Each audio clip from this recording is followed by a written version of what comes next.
আসসালামু আলাইকুম। গুরুত্বপূর্ণ একটা বিষয় নিয়ে এখন কথা বলবো। দেখেন, যেই কথাটা প্রবাসে অনেক লোকই যায়, প্রবাস থেকে অনেক লোকে অনেক প্রতারণা হইয়া দেশে ফিরে আসে। তাই আমি এই গুরুত্বপূর্ণ কথাটা আপনারা শুনবেন এক ভাইয়ের কাছ থেকে।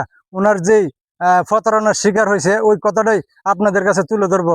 এই আমার ভিডিওটা গুরুত্বপূর্ণ একটা ভিডিও, দেশের জন্য, দেশের মানুষের জন্য, প্রবাসীর জন্য, প্রবাসের কল্যাণের জন্য।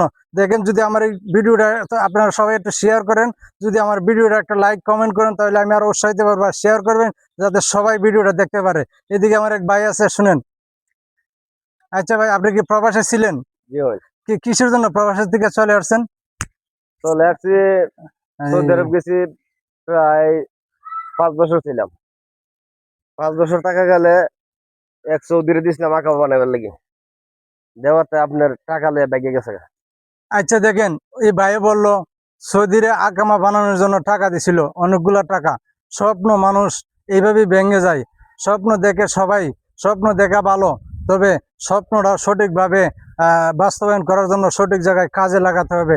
জ্ঞান বুদ্ধি ঠিক মতে যদি আপনি খাটাইতে না পারেন, তাহলে কখনোই স্বপ্ন পূরণ হবে না। দেখেন, এই ভাই যদি টাকাটা দিছে, যদি সৌদির থেকে একটা মানি রিসিপ্ট লইতো, তো মানি রিসিপ্ট ছাড়া তাহলে কখনোই টাকা দেওয়া সম্ভব, টাকা দেওয়াটা ঠিক না।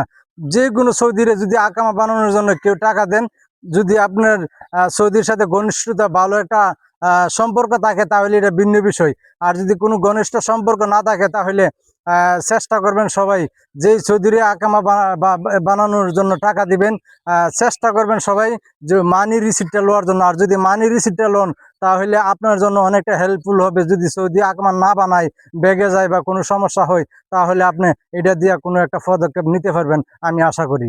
তো ভাইয়ের অনেকগুলা বিপদ থেকে উনি উনি যে সৌদি আরবে টাকাগুলো দিয়া যখন সৌদি টাকাগুলো মেরে দিছে, তখন আর কি করবে? তখন এই বাংলাদেশ এমবিসি থেকে, এই বাংলাদেশ এমবিসি থেকে আউট পাস নিয়ে উনি দেশে আসছে। এখন কি করবে? বেকার। তারপরও সবাই চেষ্টা করে, স্বপ্ন দেশে আইসেও অনেক কিছু করার চেষ্টা করতেছে। তো এরকম ভুল কেউ করবেন না। সবার প্রতি দোয়া রইল, সবাই চেষ্টা করবেন যে ওই যেই জায়গায় প্রবেশে যান থাকেন, যেই জায়গায় সবসময় মাথার জ্ঞান ব্রেন গুলা সবসময় সুন্দরভাবে কাজে লাগানোর চেষ্টা করবেন। এই বলে বিদায় নিচ্ছি। আল্লাহ হাফেজ।